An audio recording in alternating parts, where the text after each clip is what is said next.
Hi guys, how you doing? And welcome back to another video. Well, I did say I'd take a little bit of a break after the campaign. Actually, I didn't say I was going to take a little bit of a break after the campaign. I've taken a little bit of a break after the campaign, believe it or not. After 3 years of constantly building and painting boards and building titans and all sorts of things, I needed just a little break. And I thought I'd kick back into it with the World Eaters. Now, if you've been following me on Facebook and soon to be on yet another channel, you would have seen that I've been working on these guys. I wanted a bit of an experiment painting wise, see what they were like and stuff like that, and talk about posing and stuff. So I really wanted to think this time, because last time I was in kind of a rush to get my other Contemptors done in time.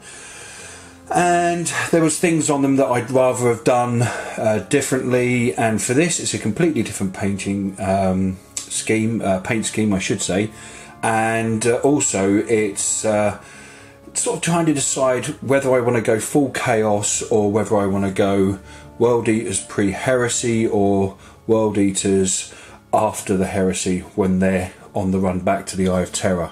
I don't know. I mean, it's so much going on in my head at the moment, which is quite cool. And plus, I'm really busy trying to get this company set up. Okay, so let's start with this bad boy. Now, this is one of my favourites. Reason being, there we go. Reason being, it's about the posing on this. It's all about the pose. And the great thing about these Contemptors is they're really poseable.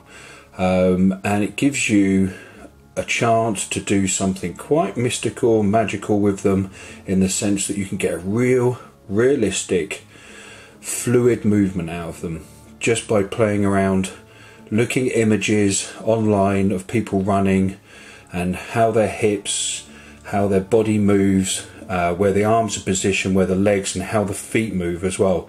And it gives you a chance to sort of really experiment with making your piece very dynamic. And as we all know, I love narrative, and it's nice to have a bit of narrative in there as well. Now, there's loads of different colour schemes popping up at the moment, which I quite like. Now, there's the 412 colour scheme, which means the shoulder pad's all gold, the icons all gold and stuff like that. And I did notice some guy had painted his in, which I kind of like, which fits in really ticely with the scouring, I think it's called, just after the heresy.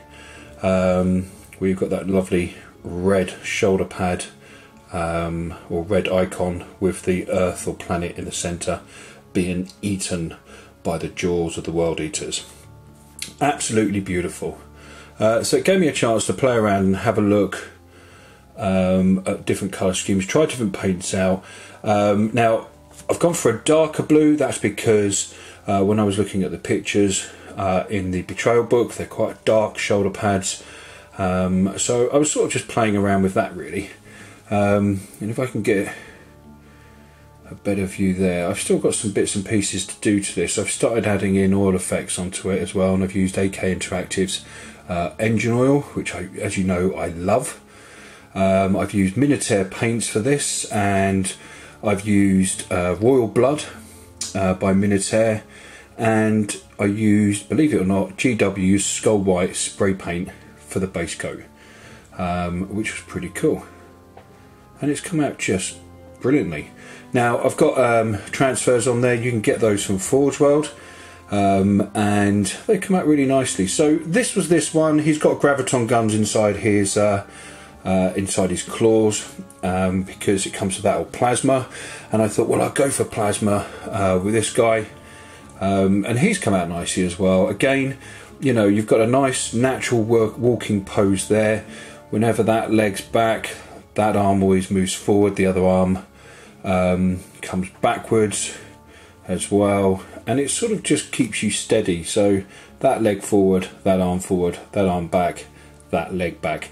Now you'll notice I've put the icon on that shoulder pad, on that knee pad instead of that side, because I kind of like the fluid look, as if he was turning, boom, boom, boom, boom, boom, it says World Eater, World Eater, World Eater. So he's got plasmas inside his hands. There's still some touching up to do on these. You can see the transfers on there. For this, again, I've used Minotaur paints. I've used GW lead belcher for the metal sections, because I really do like that paint. It's a lovely paint to use. AK Interactive's engine oil, and all in all it's come out quite nicely.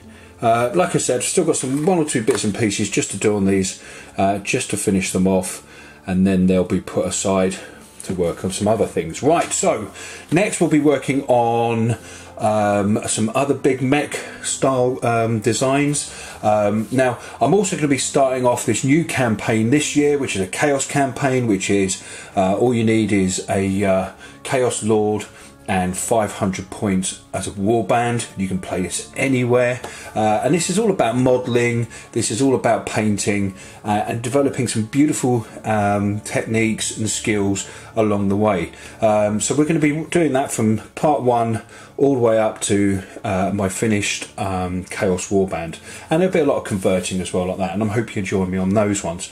We've also got some big Forge World mech stuff to build.